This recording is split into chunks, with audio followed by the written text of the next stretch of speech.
सबसे पहले आपको भारत की खबर बता देते हैं, उसके बाद मिडिल ईस्ट की तरफ चलेंगे। बड़ी बड़ी खबरें आ रही हैं मिडिल ईस्ट से, सारी खबरों को देखकर जाइएगा।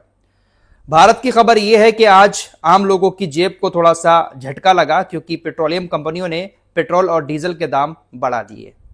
इस जंग के दौरान सरकारी पेट्रोलियम कंपनियों ने अभी तक पेट्रोल डीजल के दाम नहीं बढ़ाए थे, लेकिन आज 3 रुपए 14 पैसे पेट्रोल और 3 रुपए 11 पैसे डीजल पर पेट्रोलियम कंपनियों ने बढ़ा दिए हैं। 15 मई 2026 से ये नई कीमतें आज लागू हो चुकी हैं। फिलहाल इस जंग के दौरान पहली बार सरकारी पेट्रोलियम कंपनियों ने दाम बढ़ाए हैं। कहा जा रहा है कि ये तो अभी बस शुरुआत है, आगे अभी दाम और बढ़ सकते हैं। फिलहाल दूध पर भी 1-2 रुपए बढ़ाए गए हैं। गैस की कीमतें, कॉमर्शियल गैस की इस महीने की शुरुआत में ही तकरीबन 993 रुपए बढ़ा दी गई हैं। 3-4 दिन पहले ही मोदी जी ने रिक्वेस्ट की थी देश के तमाम लोगों से कि आप सोना ज्यादा मत खरीदो, पेट्रोल डीजल का इस्तेमाल भी थोड़ा कम करो, गैस का इस्तेमाल भी कम करो। फिलहाल कल प्रधानमंत्री मोदी जी ने अपने काफिले में इस एग्जाम्पल को सेट करते हुए सिर्फ 2 गाड़ियां ही शामिल की। वैसे प्रधानमंत्री मोदी जी कहीं पर जाते थे तो 4-5 गाड़ियां उनके काफिले में होती थी, लेकिन कल जब गए तो सिर्फ 2 ही गाड़ियां थी। उत्तर प्रदेश की बात करें तो यहां पर भी सरकार ने कहा है कि जो मंत्रियों के काफिले कहीं पर जाते हैं तो उन काफिलों में गाड़ियां कम की जाएं, क्योंकि पेट्रोल डीजल को बचाना है। गैस को लेकर उत्तर प्रदेश के मुख्यमंत्री योगी आदित्यनाथ ने कहा कि देखिए, खाना थोड़ा कम बनाएं, जिससे गैस की भी बचत होगी और आपका जो खाना है वो भी बेकार नहीं जाएगा। कोई आने वाला है तो जब वो आ जाए तो उसके बाद खाना बनाएं, फालतू खाना बनाकर ना रखें, ताकि खाना भी बर्बाद ना हो और गैस भी बर्बाद ना हो। देश को चलाने के लिए हम सभी लोगों का योगदान होना बहुत ज्यादा जरूरी है। फिलहाल सरकार की तरफ से लगातार देशवासियों से यही अपील की जा रही है कि आप सभी लोग मिलकर देश को बचाएं, देश को चलाएं। मिडिल ईस्ट में जंग की वजह से जो संकट दुनिया में आया हुआ है, उस संकट में आप सभी लोग मिलकर देश का साथ दें। फिलहाल प्रधानमंत्री नरेंद्र मोदी आज यूएई के दौरे पर पहुंचे हैं। वहां पर उनका भव्य स्वागत भी किया गया है और बहुत सारी डील यूएई और भारत के बीच हो रही है। बड़ी खबर यही है कि पेट्रोल डीजल आज भारत के अंदर महंगा हो चुका है। आइए अब मिडिल ईस्ट की खबरों की तरफ चलते हैं। सबसे पहली खबर सऊदी अरब और ईरान को लेकर आ रही है। दोस्तों, इस जंग के दौरान आप सभी ने देखा कि सऊदी अरब के ऊपर भी ईरान ने बहुत सारे हमले किए, तमाम अरबी देशों के ऊपर हमले किए थे, लेकिन ईरान ने यही कहा कि हमने ये हमले आपके ऊपर नहीं किए, बल्कि आपके देश में जो दुश्मन बैठे हुए हैं हमारे, हमने उनके ठिकानों को तबाह किया। फिलहाल इस जंग के दौरान बहुत सारी चीजें आप सभी ने देखी। यूएई और बहरीन ने ईरान से अपने राजनयिक रिश्ते खत्म कर लिए हैं। हालांकि कतर, कुवैत और सऊदी अरब अभी भी ईरान के साथ रिश्ता रखे हुए हैं। दोनों की एम्बेसी एक दूसरे की यहां पर बनी हुई है। फिलहाल सऊदी अरब अब ईरान के साथ एक नया रिश्ता बनाने की कोशिश कर रहा है। एक नए समझौते पर सिग्नेचर बहुत जल्द हो सकते हैं। सऊदी अरब हो सकता है कि ईरान के साथ नॉन एग्रेशन पैक्ट पर सिग्नेचर कर दे। अगर इस पर सिग्नेचर हो जाते हैं तो फिर सऊदी अरब के ऊपर ईरान की तरफ से कोई हमला नहीं किया जाएगा और सऊदी अरब भी इस बात का दावा करेगा कि आपके ऊपर हमारे एरिया से किसी तरह का कोई हमला नहीं होगा। ईरान ने सऊदी अरब के ऊपर हमले बहुत सारे किए हैं, लेकिन अभी भी सऊदी अरब ईरान के साथ रिश्ता रखे हुए है और दोनों देश एक बार फिर से एक समझौते पर सिग्नेचर करने वाले हैं। अगर ये सिग्नेचर हो जाते हैं तो फिर ईरान के ऊपर सऊदी अरब के एरिया से हमले नहीं होंगे, और अगर हमले नहीं होंगे तो ईरान भी सऊदी अरब के ऊपर हमला नहीं करेगा। दोस्तों, सऊदी अरब अगर ये फैसला ले लेता है तो सऊदी अरब के लिए बहुत अच्छा होगा। पूरी दुनिया के मुसलमानों के लिए सऊदी अरब बहुत ज्यादा अहम है। पूरी दुनिया के मुसलमान सऊदी अरब जाते हैं, मक्का मदीना। हज का सीजन भी चल रहा है। सऊदी अरब इस पंगे में ना ही पड़े तो ज्यादा बेहतर होगा। ईरान के साथ अच्छे ताल्लुकात रखकर सऊदी अरब अपने आप को हमलों से बचा सकता है, लेकिन यूएई तो खुला दुश्मन ईरान का बन चुका है। इजराइल और यूएई के रिश्ते बहुत ज्यादा मजबूत होते जा रहे हैं। अब्बास अराक्ची ने कहा कि देखिए, यूएई हमसे दुश्मनी कर रहा है, लेकिन हमने यूएई के अंदर सिर्फ अमेरिका के ठिकानों पर हमले किए हैं। हमने यूएई के ऊपर हमला नहीं किया।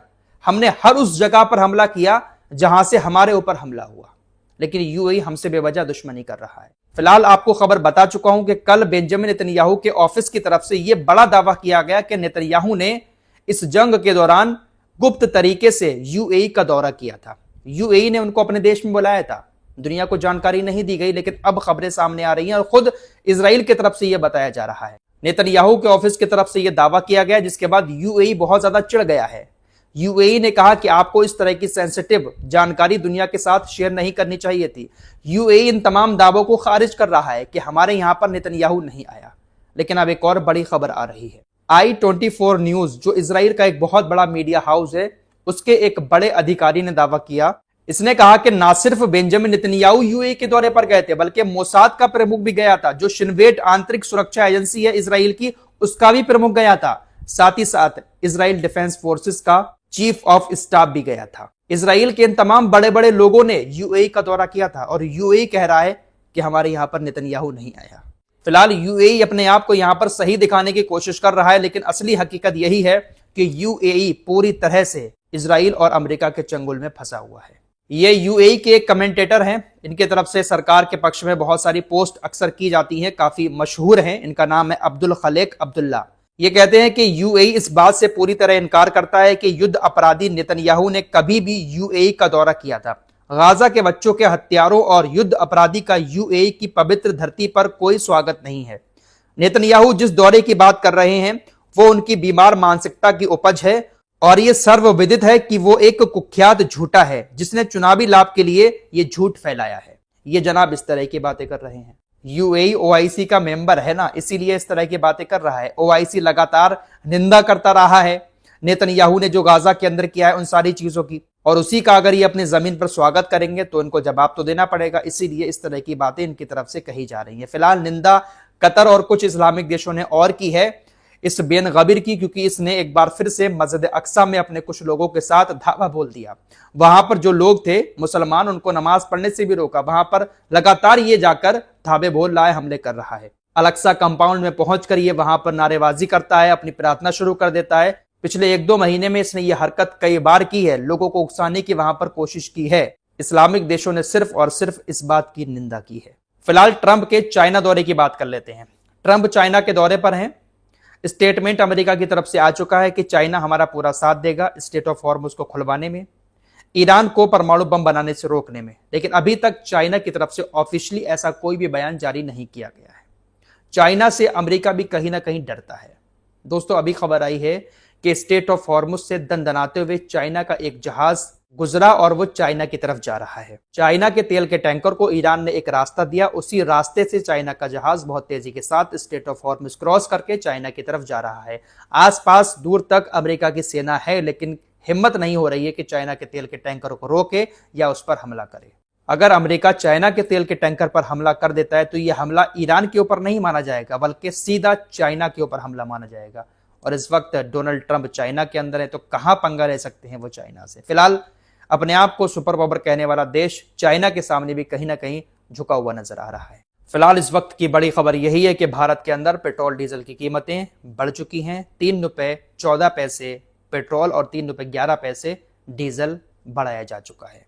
इस रिपोर्ट में इतना ही। कुछ और खबरों के साथ फिर हाजिर होऊंगा। अपना ख्याल रखिएगा। अल्लाह हाफिज।